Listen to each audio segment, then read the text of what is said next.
नमस्कार दोस्तों, स्वागत है आपका जीएस सिविल अड्डा पर। आज हम आपके लिए यूपी स्पेशल से एक अगला टॉपिक लेकर के आए हैं और टॉपिक का नाम है उत्तर प्रदेश का भौगोलिक विभाजन। ये मैंने लिखा सिर्फ उत्तर प्रदेश का भौगोलिक विभाजन है। इसमें मैं आपको उत्तर प्रदेश की जलवायु और उत्तर प्रदेश की तीनों ऋतु जो कि शीत ऋतु, ग्रीष्म ऋतु और वर्षा ऋतु, इन तीनों के बारे में बताऊंगा। और जो भी महत्वपूर्ण पॉइंट होंगे जो भी भौगोलिक विभाजन से या जलवायु से, वे सारे एग्जाम ओरिएंटेड पॉइंट की मैंने लिए हैं। उन सारों को हम इस मैप के माध्यम से डिस्कस करेंगे। तो चलिए शुरुआत करते हैं आज के टॉपिक की। तो उत्तर प्रदेश का भौगोलिक विभाजन, सबसे पहले तो मैं आपको बता दूं कि ये जो उत्तर प्रदेश है ये भारत के उत्तर और मध्य भाग में स्थित है। उत्तर प्रदेश भारत के उत्तर और मध्य भाग में स्थित है। देखिए, जब भी आप मैप देखते हैं तो मैप पर दिशा देखने के लिए ये निर्देश होते हैं। जो ऊपर होती है वो उत्तर दिशा होती है, जो नीचे होती है वो दक्षिण, सीधे हाथ पर पूर्व दिशा होती है और उल्टे हाथ पर पश्चिम दिशा होती है। तो उत्तर प्रदेश की जो दिशा है मैं आपको बताऊं, ये इस तरीके से, यदि भारत का ये पूरा मैप मान लिया जाए तो इस तरीके से ये स्थित है यहाँ पर। तो उत्तर, पश्चिम और लगभग मध्य में, उत्तर और मध्य कहना उचित होगा, तो उत्तर और मध्य में उत्तर प्रदेश स्थित है। जो उत्तर प्रदेश की भूमि है वो जब तक उत्तराखंड 2000 में अलग नहीं हुआ था, सन 2000 में जब तक उत्तराखंड अलग नहीं हुआ था उत्तर प्रदेश के कट के, तब इसमें पर्वतीय प्रदेश को भी शामिल किया जाता था। कौन से प्रदेश को? पर्वतीय प्रदेश को भी शामिल किया जाता था। लेकिन अब मुख्यतः केवल 3 भागों में भौगोलिक विभाजन इसका किया जाता है। वो 3 भाग कौन कौन से हैं? पहला है भावर और तराई। ये जो आप ये दोनों देख रहे हैं, ये संयुक्त रेड और ब्लू में, ये है भावर और तराई का क्षेत्र। ये जो ऊपर वाला है इसे कहते हैं भावर। क्या कहते हैं? भावर। भावर। और ये वाला जो है ये है तराई। तो पहला हो गया भावर और तराई का क्षेत्र। मैंने बताया उत्तर प्रदेश को 3 भौतिक भागों में बांट सकते हैं। कौन कौन से में? एक तो भावर और तराई के क्षेत्र में, दूसरा गंगा का मैदानी क्षेत्र, तीसरा दक्षिण का पठार। तीसरा क्या है? दक्षिण का पठार। दक्षिण का पठारी भाग। ये जो दक्षिण का पठारी भाग है, ये जो आप देखोगे मध्य प्रदेश मूल रूप से ज्यादातर जो मध्य प्रदेश का हिस्सा है वो प्रायद्वीपीय भारत का हिस्सा है। ये किसका हिस्सा? देखिए, प्रायद्वीपीय जो भारत है वो जो नक्शे में आप ये नीचे वाला हिस्सा देखते हैं, इसको बोलते हैं प्रायद्वीपीय भारत। प्रायद्वीप कायदे में किसे बोलते हैं? प्रायद्वीप होता है जो तीनों ओर से जल से घिरा हो, जो तीनों ओर से, तो आपको पता है इस तरफ क्या है? अरब सागर है, भारत के इस तरफ अरब सागर है, इस तरफ बंगाल की खाड़ी है, ये बंगाल की खाड़ी है, और यहां पर क्या है? ये हिंद महासागर है। तो प्रायद्वीपीय भारत के पठार का हिस्सा, प्रायद्वीपीय भारत के पठार का हिस्सा मध्य प्रदेश, और मध्य प्रदेश का ही लगभग ये हिस्सा आप मान लीजिए, ये जो दक्षिण का पठार है ये मध्य प्रदेश का पठार का ही कौन सा विस्तार है? उत्तरी विस्तार है। मैंने बताया जो दक्षिण का पठार है वो मध्य प्रदेश के पठार का ही दक्षिणी विस्तार है। ठीक, तो मैंने जो मेन पॉइंट है वो है ये कि उत्तर प्रदेश को 3 भौगोलिक भागों में बांटा जाता है। कौन कौन से? भावर और तराई का क्षेत्र, गंगा का मैदानी क्षेत्र और दक्षिण का पठारी क्षेत्र।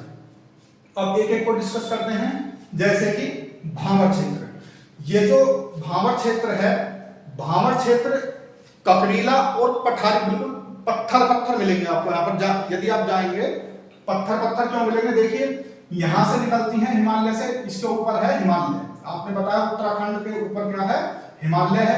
ये जो पड़ोसी राज्य है यहाँ पर उत्तराखंड, इसके ऊपर क्या है? हिमालय। हिमालय से ही गंगा और यमुना का निकास स्थान है। जो उद्गम स्थल है गंगा और यमुना का वो हिमालय पर है। तो जैसे नदियां अपने साथ आती हैं तो बड़े बड़े पत्थर, मिट्टी और बालू बहा करके लाती हैं। तो जो बड़े पत्थर होते हैं वो यहाँ पर आकर के रुक जाते हैं, इस क्षेत्र में, भावर क्षेत्र में आकर के रुक जाते हैं। इसी कारण इस भावर क्षेत्र में जो नदियां हैं वो विलुप्त हो जाती हैं। जो नदियों का पानी है वो पत्थरों के ऊपर न बहकर नीचे बहता है, और तराई क्षेत्र में आकर ये नदियां पुनः से प्रकट हो जाती हैं।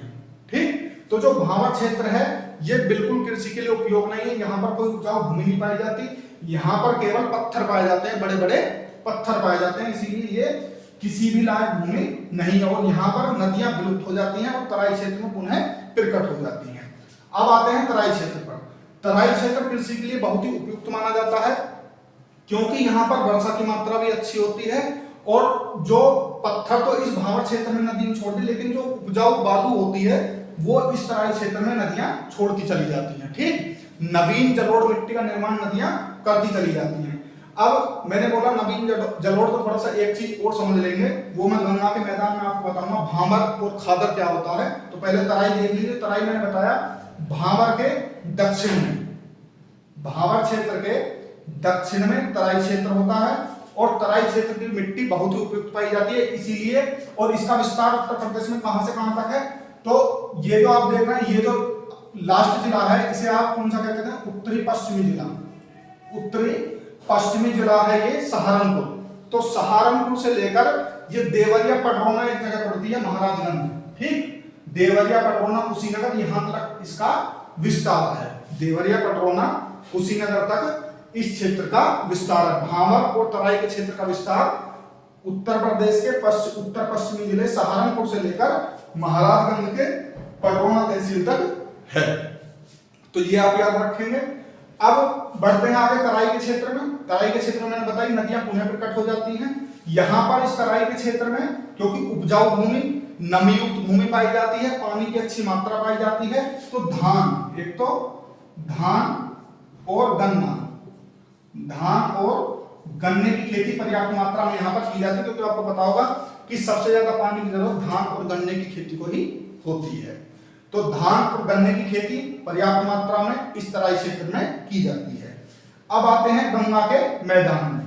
आपको पता है हिमालय से निकलने वाली दो प्रमुख नदियां गंगा और यमुना, ये उत्तर प्रदेश में बहती हुई जाती हैं और इन्हीं के बीच के मैदान को ये गंगा का मैदान कह सकते हैं या दोआब क्षेत्र कह सकते हैं। दोआब एक टर्म होती है गंगा यमुना का दोआब। तो गंगा यमुना का ये बीच का जो हिस्सा है उत्तर प्रदेश का, ये गंगा यमुना का दोआब है। तो इसे आप याद रखेंगे।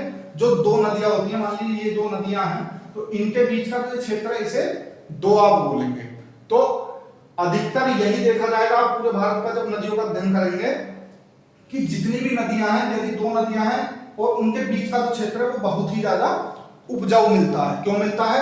क्योंकि नदियां अपने साथ बह करके उपजाऊ मिट्टी लाती हैं और वो अपने निक्षेप को छोड़कर चली जाती हैं। इससे नवीन जलोढ़ मृदा का निर्माण होता रहता है।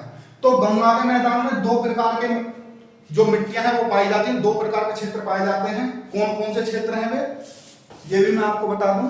ये क्षेत्र हैं खादर, आपने सुना होगा, खादर और बांगर।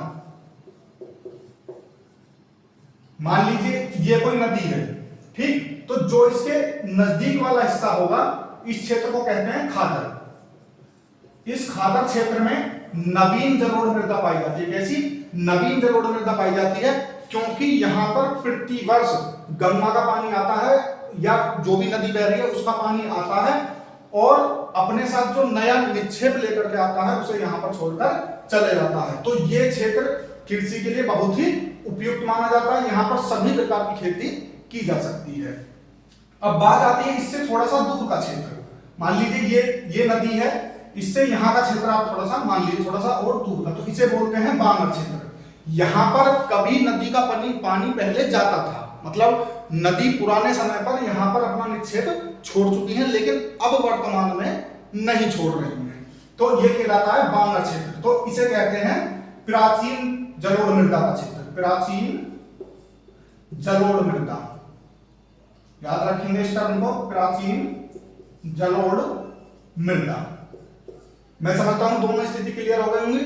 खादर क्षेत्र जो नदी के बिल्कुल पास वाला क्षेत्र होता है, जहां पर नदी का पानी प्रतिवर्ष आता है, ठीक, और अपने साथ जो निक्षेप लेकर आता है उसे यहां पर छोड़कर चला जाता है। इस प्रकार हर बार नई मिट्टी का निर्माण यहां पर होता रहता है, नई मृदा का निर्माण यहां पर होता रहता है। लेकिन जो बांगर क्षेत्र होता है वो प्राचीन क्षेत्र है, मतलब वहां पर पहले निक्षेप छोड़कर नदियां चली गई हैं, लेकिन अब वहां पर नदियों का पानी नहीं आता है, ठीक। तो ये कहलाता है बांगर क्षेत्र। ये इस क्षेत्र के मुकाबले कम उपजाऊ होता है। इसे प्राचीनतम जलोढ़ मृदा कहते हैं और इसे राढ़ मृदा भी कहते हैं। प्राचीनतम जलोढ़ मृदा का एक नाम है राढ़ मृदा। याद रखें क्या कहते हैं प्राचीनतम जलोढ़ मृदा को? राढ़ मृदा कहते हैं। और बढ़ते हैं दक्षिण के पठारी भाग पर। दक्षिण का जो पठारी भाग है ये बहुत ही कम उपजाऊ है। यहाँ पर वर्षा भी औसतन यदि देखी जाए इन दोनों क्षेत्रों की अपेक्षा बहुत कम होती है और यहाँ पर दलहनी फसलें अधिक मात्रा में पाई जाती है क्योंकि वर्षा जो पानी की है वो कमी है यहाँ पर। तो दलहनी या तिलहनी फसलें, दलहनी या तिलहनी, दलहनी या तिलहनी फसलें आप जानते होंगे कि मोटे अनाज को और दलहनी तिलहनी फसलों को कम पानी की आवश्यकता होती है, कम पानी में भी उपज जाती हैं, इसलिए दक्षिण के पठारी क्षेत्र में ये उपजाई जाती है। तो ये तो हुआ इसका भौगोलिक विभाजन। ठीक, अब थोड़ी सी इसी से रिलेट करते हुए मैं आपको जलवायु और जो वर्षा होती है उत्तर प्रदेश में वो मैं आपको बता देता हूं। इसको क्लियर करते हैं। तो सबसे पहले आप एक पॉइंट याद रखेंगे, बार बार परीक्षाओं में पूछा जाता है कि कितने जलवायु कृषि जलवायु प्रदेशों में उत्तर प्रदेश की जलवायु को बांटा जाता है।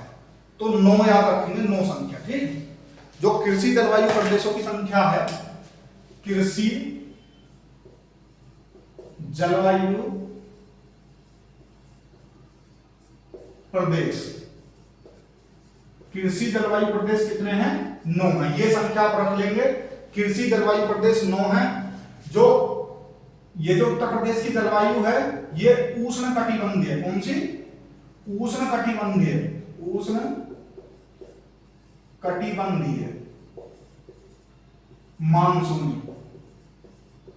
उष्ण कटिबंधीय मानसूनी जलवायु का क्षेत्र है उत्तर प्रदेश, या उपोष्ण कटिबंधीय, कौन सा? उपोष्ण कटिबंधीय। मैंने बताया उत्तर प्रदेश को यदि वर्षा के आधार पर, मिट्टी के आधार पर, यहाँ की जलवायु के आधार पर आपको बताया जाए तो कृषि जलवायु प्रदेशों की संख्या कितनी है? 9 है। जो और इसकी जलवायु कैसी है उत्तर प्रदेश की? तो उष्ण कटिबंधीय मानसूनी एवं उपोष्ण कटिबंधीय जलवायु है। उपोष्ण कटिबंधीय आएगा ये भी ठीक है, यदि उष्ण कटिबंधीय मानसूनी जलवायु लिखा है ये भी ठीक है, ये दोनों ही ठीक है। तो बिल्कुल रख लेंगे उष्ण कटिबंधीय मानसूनी जलवायु है, क्योंकि आप देखेंगे ये जो कर्क रेखा के पास ही स्थित है भारत, तो जो स्थिति है उत्तर प्रदेश की वो कर्क रेखा से अधिकतम दूर नहीं है। और खास करके यदि आप इसके दक्षिणतम जिलों को देखेंगे, झांसी से लेकर के सोनभद्र तक, जहां से कि झांसी ये ललितपुर है, तो ललितपुर झांसी से लेकर सोनभद्र तक का जो विस्तार है, ठीक, झांसी ललितपुर से लेकर सोनभद्र तक का जो दक्षिण पठारी भाग का विस्तार है ये कर्क रेखा के बहुत ही नजदीक पाए जाते हैं, इसलिए सूर्य की किरणें बिल्कुल सीधी पड़ती हैं तो गर्मी यहाँ पर अधिक पड़ती है। अच्छा, इनके तापमान और मैं आपको बता दूं, जो तीनों ऋतुएं हैं, अच्छा पहले ऋतु बता दूं आपको जो, ठीक, ऋतु कौन कौन सी हैं? तो जो भारत में पाई जाती हैं 3 प्रकार की ऋतु वही उत्तर प्रदेश में पाई जाती हैं।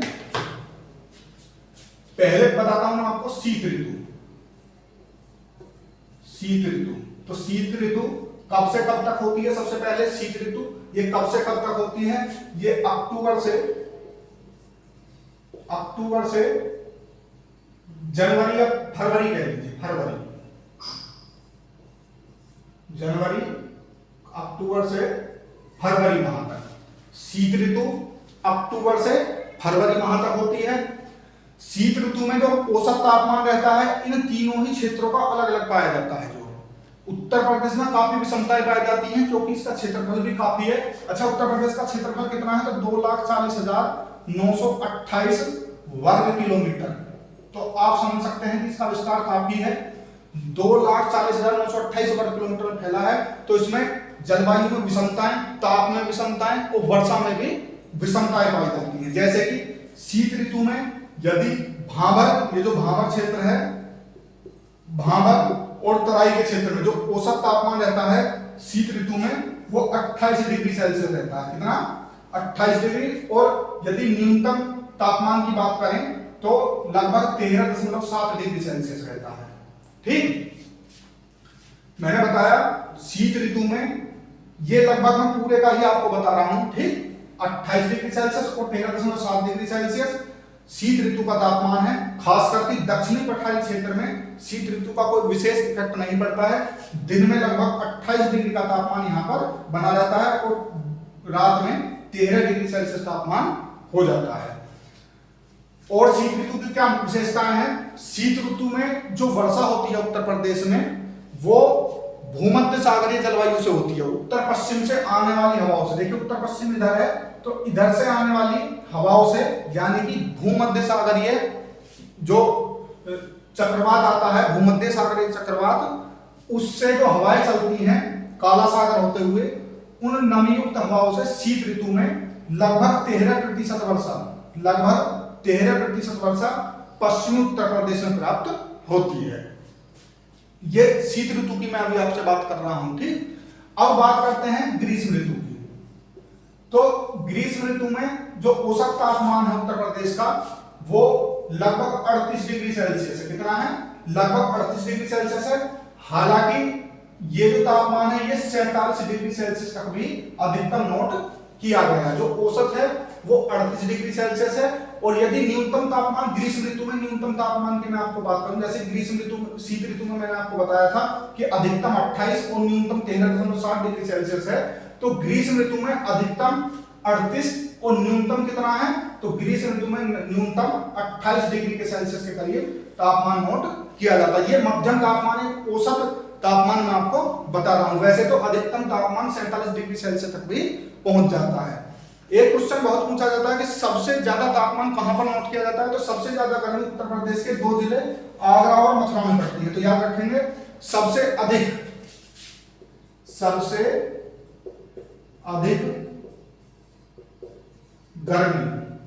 अधिक गर्मी कहां पर पड़ती है? तो ये मथुरा और आगरा, ये 2 डिस्ट्रिक्ट याद रखेंगे। और सबसे कम कहां पड़ती है? सबसे कम गर्मी जो पड़ती है वो बरेली में पड़ती है। मैंने आपको बताया ग्रीष्म ऋतु में औसत अधिकतम तापमान 38 डिग्री सेल्सियस है, न्यूनतम 28 डिग्री सेल्सियस है। सबसे अधिक गर्मी मथुरा और आगरा में पड़ती है। मथुरा और आगरा की स्थिति यहां पर है, ये आप देख रहे हैं, ये मथुरा और आगरा है, ठीक। जो कि यदि उत्तर प्रदेश के हिसाब से देखा जाए तो पश्चिमी और दक्षिणी स्थिति है इनकी। सबसे अधिक गर्मी मथुरा और आगरा में और सबसे कम गर्मी बरेली में पड़ती है। कहां पर पड़ती है? बरेली में पड़ती है। तो ये महत्वपूर्ण बिंदु हैं जो कि एग्जाम में बार बार पूछे जाते हैं। अब बात बढ़ती है अगली पर। ग्रीष्म के बाद आता है वर्षा ऋतु। वेरी इंपॉर्टेंट है, यहां से क्वेश्चन जरूर बनता है वर्षा ऋतु से। इसे क्लीन कर देते हैं। वर्षा ऋतु के बारे में आपको पहले पता होना चाहिए कि जो भारत में मानसून की औसत डेट है, जो सबसे पहले मानसून आता है वो केरल के तट पर आता है, दक्षिणी पश्चिमी मानसून, ठीक। और उत्तर प्रदेश में जो वर्षा प्राप्त होती है, देखिए ये भारत है, ये भारत का दक्षिण, ये यहां से इस तरीके से मानसून आता है। इसकी औसत डेट 1 जून है और लगभग 21 जून को ये मानसून बंगाल की खाड़ी होते हुए कहां पर पहुंच जाता है? उत्तर प्रदेश में पहुंच जाता है। मैंने बताया भारत में औसत डेट क्या है मानसून की? 1 जून है। और जो वर्षा ऋतु है, पहले तो आपको ये बताना चाहिए वर्षा ऋतु कब से कब तक मानी जाती है यहां पर। तो मई जून से और सितंबर तक, जून माह से और सितंबर माह तक ये उत्तर प्रदेश में वर्षा ऋतु मानी जाती है। उत्तर प्रदेश में जो वर्षा होती है वो बंगाल की खाड़ी शाखा से प्राप्त होती है। कहां से? बंगाल की खाड़ी शाखा से इस दिशा से प्रवेश करती हैं। नमीयुक्त वायु इस दिशा से प्रवेश करती हैं और ये ऐसे होते हुए कि उत्तर की ओर मुड़ जाती हैं। क्योंकि जब आप विश्व इतिहास पढ़ेंगे तो इसका कारण जानेंगे कि ये उत्तर की ओर क्यों मुड़ जाती है, ठीक। ये जो नमीयुक्त हवाएं हैं बंगाल की खाड़ी से उठती हैं, मैंने आपको बताया उत्तर प्रदेश में जो वर्षा प्राप्त होती है वो बंगाल की खाड़ी शाखा से, भारत के इस तरफ बंगाल की खाड़ी है, तो यहां से उठने वाली नमीयुक्त हवाएं उत्तर प्रदेश के अधिकतम हिस्सों में वर्षा करती हैं। और ये जो वर्षा है ये वर्षा देखिए ये इस तरीके से उठ रही है और यहां से होते हुए चली जाती है और सामने हिमालय है, फिर ये हिमालय से टकराती है और फिर यहाँ पर भावर और तराई के क्षेत्र में खूब वर्षा करती है। तो आप देख रहे होंगे कि सबसे जो अधिकतम वर्षा होगी वो इसी क्षेत्र में होगी और सबसे कम वर्षा इस क्षेत्र में होगी।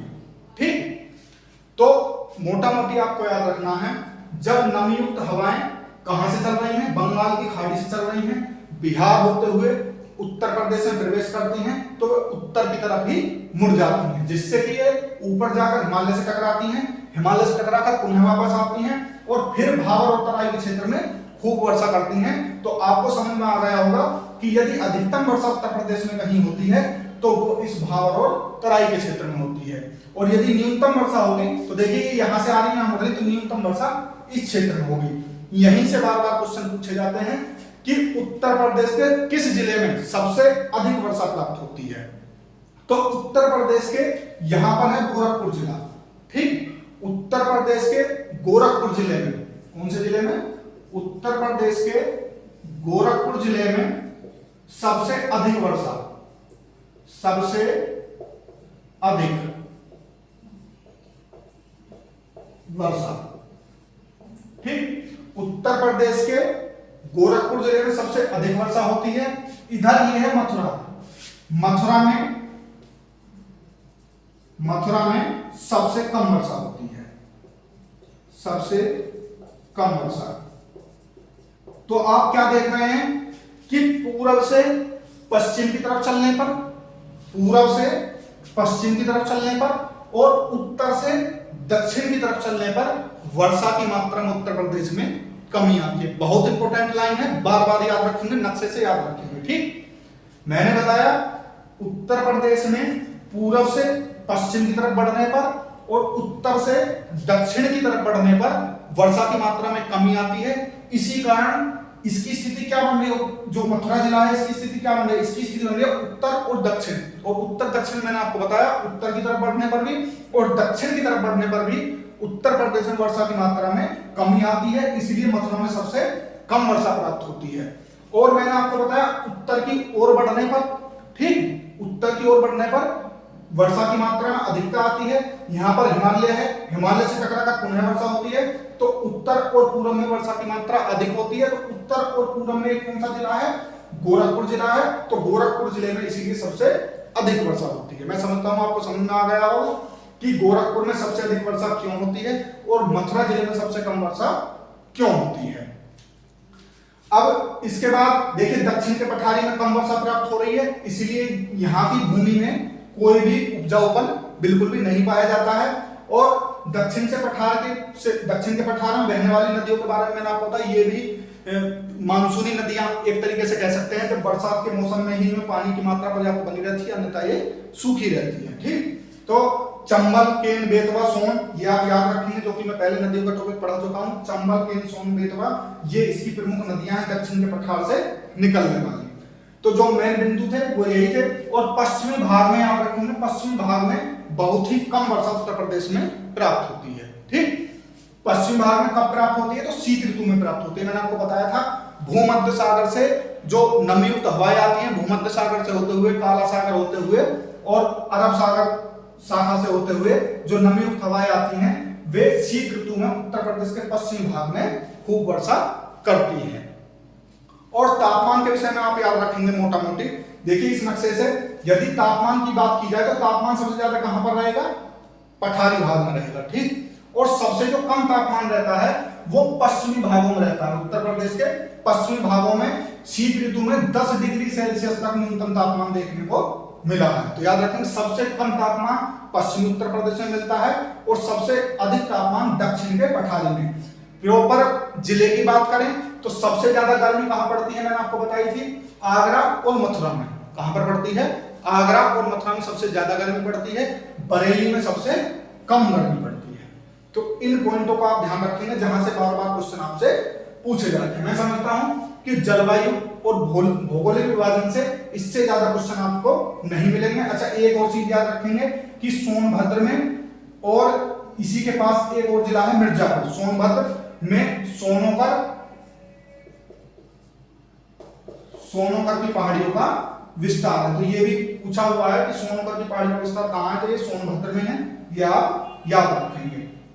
और एक मोस्ट इंपोर्टेंट पॉइंट कि उत्तर प्रदेश किस भूभाग का हिस्सा है, तो उत्तर प्रदेश गोंडवाना लैंड का हिस्सा है। किसका हिस्सा है? गोंडवाना लैंड का हिस्सा है। अब आप पूछेंगे गोंडवाना लैंड क्या है, तो छोटा सा रूप में मैं आपको बता दूं, विश्व इतिहास विश्व भूगोल का टॉपिक है। देखिए जो ये महाद्वीप थे, ये पहले एक पेंजिया के रूप में थे। ये महाद्वीप आज की तरह अलग अलग नहीं थे, ये एक पेंजिया के रूप में, एक जुड़े हुए एक पिंड के रूप में मौजूद थे। लेकिन समय के अनुसार स्थितियां परिवर्तन हुई, जलवायु में परिवर्तन हुए, उसके बाद इनमें बिखराव चालू हो गई, इनकी प्लेटों में विस्थापन शुरू हो गया। तो जो भारत वाली प्लेट है उसका विस्तार उत्तर दक्षिण की तरफ हो रहा है, उत्तर की तरफ इसका विस्तार हो रहा है, उत्तर दक्षिण नहीं, उत्तर की तरफ इसका विस्तार हो रहा है। किसका? भारतीय प्लेट का। जो भारतीय प्लेट है वो दक्षिण अफ्रीकी प्लेट से अलग हुई है और उसका विस्तार उत्तर की तरफ हो रहा है, तो उसे गोंडवाना लैंड कहते हैं। क्या कहते हैं? गोंडवाना लैंड कहते हैं। ठीक। एक होता है अंगारा लैंड। अंगारा लैंड जो ऊपर वाला हिस्सा था, देखिए जो ऊपर वाला हिस्सा था वो टूटकर अलग हो गया था, जिसे आप आज का कह सकते हैं कि जहां पर रसिया मौजूद है वहां, तो और नीचे वाला जो हिस्सा था वो गोंडवाना लैंड था। बीच में तेथिस सागर था, बीच में क्या था? तेथिस सागर था। लेकिन अब धीरे धीरे लंबे समय तक नदियों ने यहाँ पर अपना निक्षेप छोड़ा और उस निक्षेप का जो आप प्रारूप आज देख रहे हैं भारत का, वो नवीनतम मृदा है, वो नवीनतम निर्माण है यदि देखा जाए। ठीक, वो पुराना निर्माण नहीं है। जो पुराना भारत है वो केवल गोंडवाना लैंड का हिस्सा, ये प्रायद्वीपीय भारत ही है। ठीक, इसीलिए हिमालय को आप जानते होंगे सबसे नवीन वलित पर्वत हिमालय है, जो कि ये तेथिस सागर से ही, तेथिस सागर के स्थान पर ही बना है और इसका ऊंचाई में विस्तार आज भी जारी है। और ये भी याद रखें गोंडवाना प्लेट कहां पर विस्थापित हो रही है, उत्तर दिशा में लगातार विस्थापित हो रही है। तो मेन पॉइंट उत्तर प्रदेश के संदर्भ में यही है कि ये गोंडवाना लैंड का हिस्सा है। जितने भी मोस्ट इंपोर्टेंट पॉइंट हो सकते थे मैंने बोलकर अथवा लिखकर आपको समझा दिए। मैं समझता हूं कि इससे बाहर आपको एक भी क्वेश्चन देखने को नहीं मिलेगा और आप पूर्व में आए हुए क्वेश्चन को सोल्व करने की जरूर कोशिश करें और बताएं कमेंट बॉक्स में आपको लेक्चर कैसा लगा। धन्यवाद, नमस्कार, आपका दिन शुभ हो।